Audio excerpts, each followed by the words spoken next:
Abidjan maa ngi fa dem les 27 28 29 et 30 juin ci 42e assemblée générale de l'association internationale des maires francophones. Voyez, ça a été une très grande déception, je dois le dire. En vérité, l'association internationale des maires francophones est un machin pour simplement Paris, pour servir de visibilité à Paris, pour servir d'affichage à Paris, un machin pour Anne Hidalgo. Amul benn démocratie bu am ci association internationale des maires francophones, ni dans les discussions, ni dans les travaux. En vérité, Paris mooy proposer sax bureau. Bi ma ñëwee association internationale des maires francophones ndax li tax ma gënoon a am yitte dem mooy dama jiite mairie boo xamante ni Léopold Sédar Senghor moo doon le premier maire élu de la ville de Thiès. En quelque sorte ñu yor dara ci héritage Léopold Sédar Senghor. Ma ni compte tenu li Senghor représenté ci francophonie ndax bokk na ci ñi tabax francophonie li Thiès représenté kon war naa dem ci assemblée générale boobu. Mais seen secrétaire permanent bi ma ko nuyoo di ko présenté wu ni ko man maay maire Thiès ville à la limite fay buñ ma fayee ma jàpp ni manqué lu ñu respect le maire de Thiès ou la ville de Thiès, mais c'est la mémoire de Léopold Sédar Senghor. Parce que Léopold Sédar Senghor ak France c'est une vieille histoire mais mënuñu bett parce que bi Senghor génnee àdduna France sax faalewu ko et kon France boobu mënta faale aujourd'hui la ville de Léopold Sédar Senghor. Ça a été ma grande déception. Bi ma jógee ci assemblée aucun projet bu am solo dara lañu fa jëlewu personnellement. L'association internationale des maires francophones doit être repensée. Sinon, defuñu fa dara. En tout cas, une ville comme Thiès, defu fa dara. Je suis très clair sur cette question. L'association internationale des maires francophones est un machin pour Paris, ne sert absolument à rien. Et Paris qui utilise des barons africains ñu koy servir pour mu mën a doxal li nga xamante ni moom la bëgg. Ça a été ma grande déception. ñu dem États-Unis ñu am fa ay liggéey yu ama am solo, rencontrer ay hommes politiques, rencontrer fa ay leaders ay africains yoo xamante ni dañu am doole foofu, rencontrer fa ay hommes d'affaires, rencontrer le maire de Denver, le gouverneur de Colorado, le congressman Jason Crow ak ñeneen ak ñeneen. Mais li ëpp solo ci bi ñu demee Denver mooy benn jumelage boo xamante ni tabax nañ ko suñu diggante ak la ville d'Aurora. La ville d'Aurora mook Denver dañ taqaloo mënoo xam sax fu ñu yem boo dëkkul foofu. moo Thiès ñoo xaw a yem 400 000 habitants. Ville la boo xam ne ville universitaire la mais ville la boo xam ne dafa l'une des plus grandes bases militaires États-Unis ville Aurora la ne ñu am jumelage ak ñoom boo xamante ni suñu yéene mooy échange entre jeunes nan la ñu mën a jëlee 50 jeunes américains ñi indi leen Thiès jël 50 jeunes thiessois yóbbu leen États-Unis. Mais ci jumelage boobu aussi nan la ñu mën a ñoom dañu am expérience parce que dañu rencontrer foofu chambre de commerce bi nan la ñu mën a jàppalee femmes yi nga xamante ni dañuy def entrepreneuriat waaye aussi nan la ñu mën a indi échange entre collégiens ak lycéens yu Thiès ak yu la ville d'Aurora. ba ñu fa jógee aussi ñu am rencontre ak le CIO, le directeur exécutif bu centre culturel bu mag ñu koy wax Arvada Center. Centre culturel bu mag foofu boo fa demee da ngay xam nan la culture di représenter parce que Thiès est une ville culturelle am ay talent. Arvada Center di liggéey ci danse ci théâtre ci l'art plastique ñu am convention bu ñu bëgg ak ñoom boo xamante ni dañuy jël ay artistes thiessois plasticiens ñu yóbbu leen ci centre bu mag boo xam bu ñu demee œuvre Thiès rek ci la ñuy liggéey lu mën a mandarga Thiès la région de Thiès loo xamante ni bëgg nañ ci waxtaan ak artistes mais dañuy def ay festival yu mag festival yooyu ñu am yéene nan la ñu mën a jël ay musiciens Thiès aussi bu ñu festival boobu amee ñu yóbbu leen ci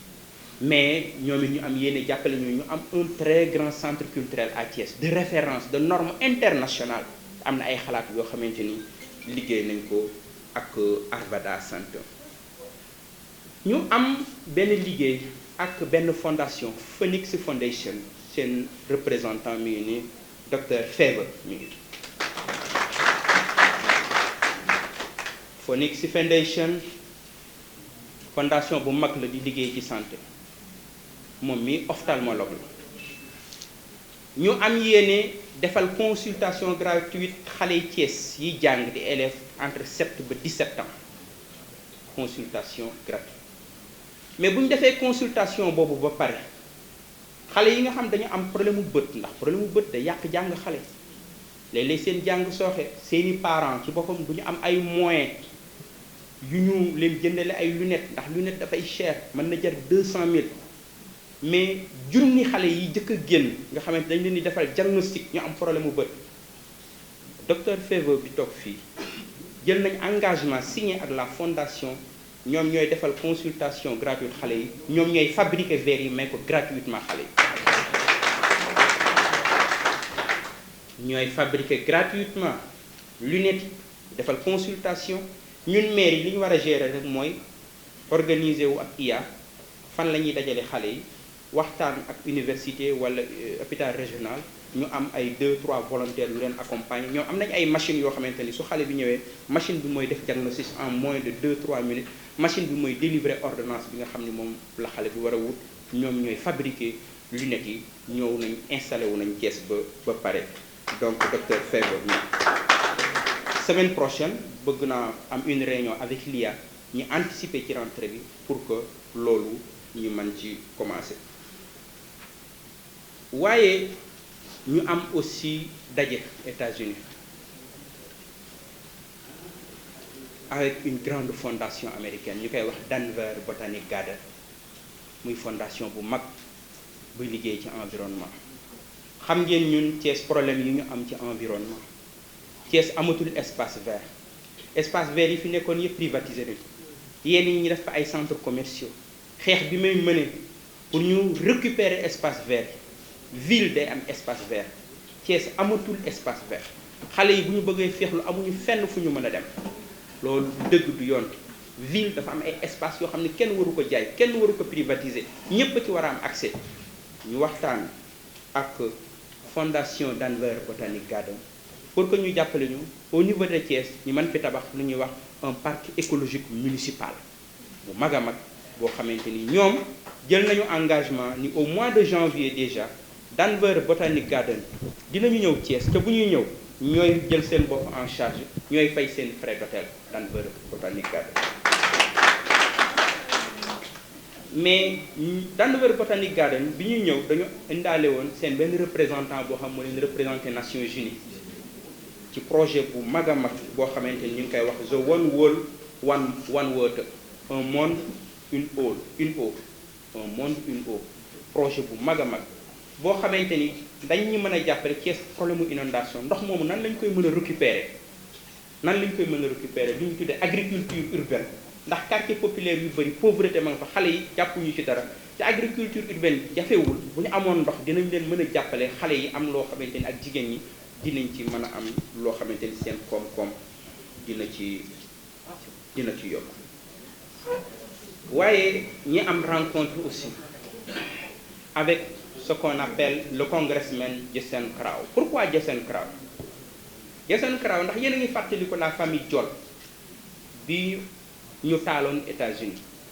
juróomi nit dee Jibril Diol gaañu ci ak jabaram ak doomam ak rakkam bu jigéen ak niesam ñi taal leen Jason Karaw dafa dem congrès américain mu arrêté les travaux du congrès pour que congrès américain rendre hommage sénégalais yooyu génn àdduna. Jason Karaw daf ci taxaw pour police américaine liggéey pour ñu arrêter ñi nga xamante ni ñoo jëf-jëf yu ñaaw jooju. Jason Karaw moomu lañ amaloon rencontre ñu waxtaan ak moom ci projet bu rëy pour que moom, parce que moom c'est un congrès fédéral, day def un discours de présentation au congrès américain de la ville de Thiès pour inciter les hommes d'affaires américains ñu ñëw investir à Thiès. Jason Karaw moomu invité nañ ko à Thiès te dina fi ñëw bala mu yàgg. loolu aussi bokkoon na ci li nga xamante ni doxi woon nañ ko États-Unis. ci wàllu santé aussi ñoom Papa Dia ci ay doomu sénégalais yoo xam ni ku dem États-Unis ñëw leen aw leen ku dem États-Unis c'est une fierté Thiès am doom bu mel ni docteur Papa Dia. dama ni ku dem Colorado naw leen.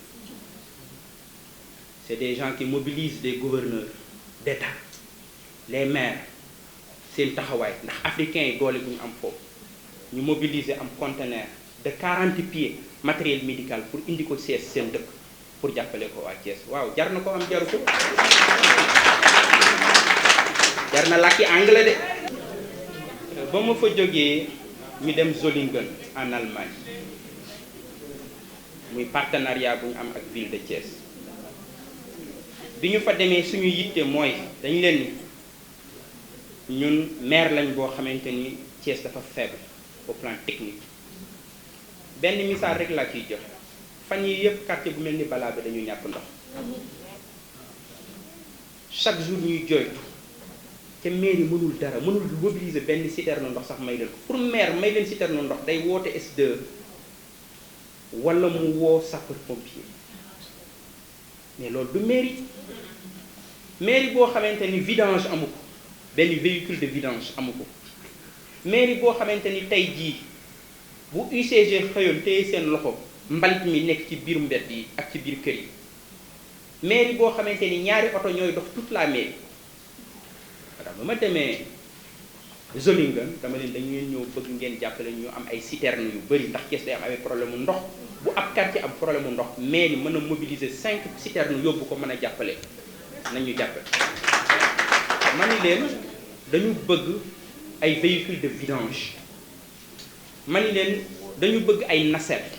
parce que li ñu bëgg a liggéey ci éclairage public il faut ñu am véhicule de nacelle boo xamante ni bu poto lampe amee problème mu courant véhicule bi ñëw taxaw technicien bi électricien bi yéeg defar ko comme ni mairie daan doxee bu njëkk. mais gis ngeen problème mu éclairage gis ngeen dëkk bi ni mu lëndëmee mais ma ni leen dëkk bu mel ni Thiès dañu soxla ay feux tricolores ndax dañu am problème mu mobilité urbaine ville bu toll ni Thiès amul feu tricolore donc dañ ko soxla. donc war nañu liggéey avec samay équipe technique pour que ñu defar un dossier technique bu baax a baax yoo xamante ni jàpp nañ ni dinañ ko am ci allemand yi ci loolu.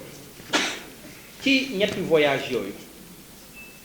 ci laa xalaataat lan moo war a nekk coopération décentralisée ndax li ñu tuddee coopération décentralisée actuellement la vieille coopération traditionnelle néocoloniale qui ne sert que les intérêts de certaines villes que yenn villes yi di utiliser pour leur propre affichage. coopération décentralisée boobu gouffre financier la. coopération décentralisée boobu lenn rek lay jariñ permettre ay maires ñu voyager defi tourisme def shopping bu ñu ñibbisee rapport sax duñ ko indi rapport ca dafa mën a cher nga gis maire yi di voyager rek. man bi may dem Abidjan j'étais le seul maire bu ma rencontré bu nekk classe économique tous les autres maires ñu ngi classe d'affaires. j'étais le seul maire bu dem classe économique tous les maires. j'ai dit coopération décentralisée boobu en tout cas au niveau de Thiès dañ koy tabaxaat. li jiitu ci coopération boobu mu nekk une nouvelle coopération bi ñu ciy jiital mooy ñu compter ci ñun suñu bopp compter ci doomu Thiès compter ci ce qu'on appelle la coopération horizontale. la coopération horizontale mooy lan mooy dafa am ay structures ay institutions yu nekk ci dëkk bi ñoo xamante ni dañu bëgg liggéey ak ñoom ci projet bi nga am ci Thiès ñu fas yéene sukkandiku ci seen xam-xam seen xarañte ci coopération lu mel ni ISEP bu Thiès lu mel ni université bu Thiès lu mel ni armée lu mel ni service d'hygiène lu mel ni eaux et forêts ñooñu bëgg nañ leen a gën a rattaxal suñu diggante ci coopération horizontale boobu mais aussi mobiliser les associations de Thiès ñu ay associations de jeunes mais associations de femmes ñu am taxawaay yu mag a mag a mag ci dëkk bi ñu war leen a boole ci projet yi ñuy nal war leen a boole ci bu ñuy exécuter projet yi yu mel ni ay Thiès en marche ay Thiès debout ak yeneen i association de femmes yoo xamante ni war nañ leen a mën a boole ci coopération pour que ndaxte du waa ville bi rek ñoo am xam-xam mais ñoom aussi ay doomu dëkk bi la mën nañoo indi seeni coopération seeni xalaat waaye mu am beneen kuréel ñu ay doomu Thiès yu mel ni Papa Dia nekk dans la diaspora wala ñu mel ni Dame Ndoye le footballeur wala ñu mel ni ay Gorgui Sy Dieng nekk ay ambassadeur nekk doomu Thiès ñu bëgg a mobiliser la diaspora thiessoise. Je veux créer le conseil de la diaspora thiessoise. Diaspora boobu fu ñu nekk ci àdduna ñu mobiliser leen dans les prochains jours dinañ am waxtaan wu yaatoo yaatu kenn ku nekk fépp foo nekk ci àdduna ñu boole la ci liggéey bi nga indi sa contribution ci ni nga xamante ni noonu la ñu bëgg a tabaxee Thiès. Coopération décentralisée boobu ni ma ko gisee li ma fi fekk ci ay convention la convention avec la ville de Caen qui date de 1959 dinañ ko càmbaraat convention bu ci amalul njariñ Thiès dañ koy dagg nga dem doxi say soxla ville boobu Thiès doxi soxla parce que nag mënuñu jël je vais être clair mënuñoo jël la plus grande avenue de Thiès qui fait 5 kilomètres mën a jël l'une des plus grandes places de Thiès ñu tuddee ko ab ville ca ville boobu Thiès gisu ci boppam dañ koy dindi seeti ñeneen kenn duñu tënk kenn moomuñu nous sommes libres. Avenue Caen ku ñëw Thiès war ngaa gis lu fi Caen indi partenariat dañ koy matérialiser mais avenue Caen ba kañ ñun Caen dañoo moom fan la ñu Caen xëyaloon je voulais le savoir yéen fan la leen Caen xëyaloon j'aimerais le savoir je vais être clair. Convention yi ñu fi fekk ak ville coopération bi gagnant-gagnant la war a doon win-win dañ ci war a gis suñu bopp mais du ñu jël suñu bopp ñu tënk ko ci ay nit wala ay ville ñuy utiliser la ville de Thiès comme affichage comme visibilité te Thiès gisu ci boppam doomu Thiès gisu ci boppam loolu je vais être clair. J'ai rencontré un maire il vient amul dara lu mu lay wax on va vous inviter en voyage. Je dis c'est une insulte vous pensez que ñun dañuy daw ci ay voyage ñun fu ñu voyage fekk fa la ñuy bàyyi non jamais. Cette manière de voir la coopération décentralisée c'est fini loolu moo ñuy indi ci 5e point bi nga xamante ni mooy sama vision coopération décentralisée moo tax ñu war a ubbi Thiès à l'Amérique du Nord. dañu lan laa war a ubbi États-Unis ñun ville bu ñu respecté ñi seet ñi fekk si parce que l'Amérique du Nord nous respecte le Canada nous respecte l'Asie nous respecte la ville de Bogor. L'ambassadeur de l'Indonésie est venu jusqu'ici, je l'ai reçu. La Palestine nous respecte. L'ambassadeur de la Palestine est venu ici. La Turquie nous respecte. Nous voulons des villes qui respectent les intérêts de Thiès et la dignité de Thiès. Canadiens yi dañu jël festival bu mag ñu tuddee ko le festival des films francophones ñu war ko indi Thiès à partir de 2023 première édition festival des films francophones pour la visibilité de Thiès. Pour le rayonnement de notre ville, nous voulons faire de cette ville une ville internationale. C'est ça la nouvelle coopération. La nouvelle coopération porte les graines d'une nouvelle émancipation, parce que la nouvelle émancipation que nous voulons, l'émancipation des peuples, c'est une émancipation qui passe par les territoires et qui passe par les villes. Coopération, buy tabax, buy défendre intérêt Thiès, wax ma ay voyage, di fay ay frais de mission. di def ay tourisme di def ay shopping wala nga dem première classe di taxawaalu ci àdduna bi ci amul benn njëriñ boobu coopération en tout cas jeex na Thiès wala Thiès bu ngeen déggee mission bu génn mission la boo xamante ni day indil njëriñ Thiès. su ngeen déggee jumelage la boo xam day indil Thiès suñ ko mënul jumelage boobu dañ koy xotti ñun doxi yeneen i soxla ndax am nañ ko. loolu daf may rek moo wax leen ni leen ñun ñi ngeen dénk dëkk bi dañu am vision am ambition am yéene téye leen seen alal am yéene téye leen seen dëkk. booba ba léegi ñu ngi liggéey ci ñaari plan bi ci jiitu c'est un plan de mobilisation des ressources. Plan de mobilisation des ressources parce que le budget de Thiès est trop faible. Budget boo xam ne à peine 1 milliard la lan lañ mën a def ci 1 milliard yoo xamante ni 700 millions ay bor la lan lañ ci mën a def. boobu ba léegi ñu ngi ci liggéey sur un plan de mobilisation des ressources.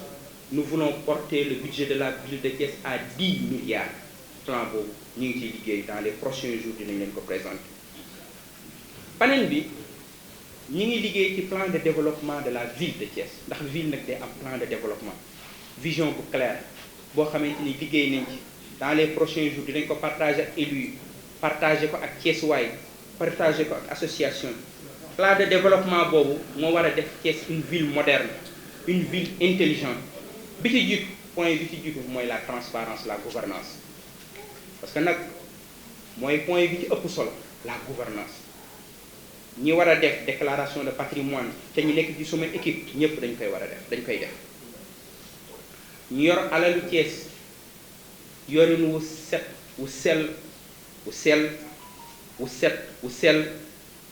moo tax je suis le seul maire dans ce pays là boo xam j'ai refusé à une voiture de fonction parce que dañu war a yor alalu Thiès yorin wu set bi ñuy voyager États-Unis voyage ñun ñëpp suñu équipe classe économique lañ dem gettu bay li ñuy wax dëgg avion na àgg rek l'essentiel na àgg nañ ci jàmm ñibbi si nañ ci jàmm àgg nañ ci jàmm ñibbi nañ ci jàmm soxlawu ñu dem classe d'affaires bi am lu ñuy incarner déedéet fa ñëpp doon jaar lañ jaar donc moom la ñu def parce que dañu fiir ci alalu Thiès yor ko kon li ci jiitu mooy yor ko yorinu rafet bi ci topp mooy les services sociaux de base yooyu moo tax ci wàllu santé projet bi ñu am ak Phoenix Foundation ñu war a jàppale doomu Thiès yi am xale yi ñu mën a faju donc loolu aussi ñi ngi ci liggéey bu baax a baax ci wàllu éducation ci wàllu formation rentrée bi ñu jëm incha allah mairie Thiès dina génne ay bourses gratuites may ko ay étudiants Thiès ñu jàng ñu bëgg a jàng ci école privée bi amuñu ay moyens pour la première fois mais aussi le cadre de vie dina am doole ci plan de développement boobu cadre de vie parce que mairie dafa war a am cadre de vie bu set xam nañ li nga xam ne mooy problème mu éclairage ci Thiès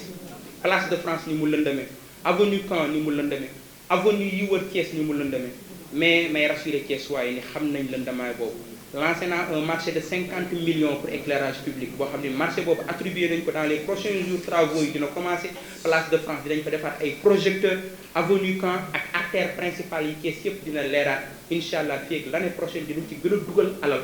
ca bu soobee yàlla dina am lu gën a leer loolu aussi dañu bëgg ci plan de développement boobu dañu bëgg a dekk Thiès dekk am rayonnement au plan culturel et touristique. Au mois d'octobre dinañu lancer l'agenda culturel de la ville de Thiès l'agenda culturel de la ville de Thiès au mois d'octobre agenda culturel boobu depuis des mois ñi ngi ci liggéey dinañu ko lancer au mois d'octobre et au mois d'octobre aussi dinañu lancer waale en même temps le festival des films francophones loolu lépp pour wax leen ñun dañu am yéene ci Thiès